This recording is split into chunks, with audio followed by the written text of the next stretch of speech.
الحمد لله نحمده ونستعينه ونستغفره ونؤمن به ونتوكل عليه ونعوذ بالله من شرور أنفسنا ومن سيئات أعمالنا من يهده الله فلا مضل له ومن يضلله فلا هادي له ونشهد أن لا إله إلا الله وحده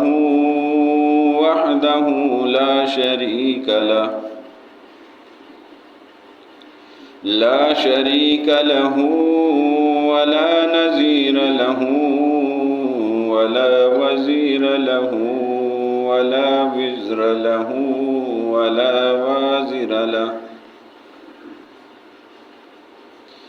ونشهد أن سيدنا وسندنا وأولانا ومولانا وشفيعنا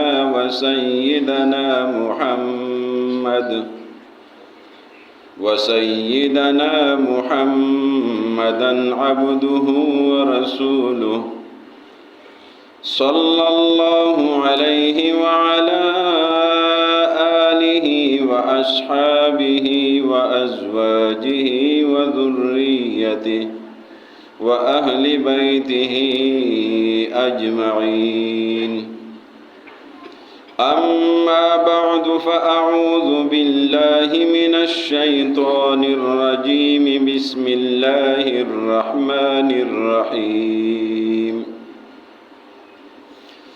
محمد رسول الله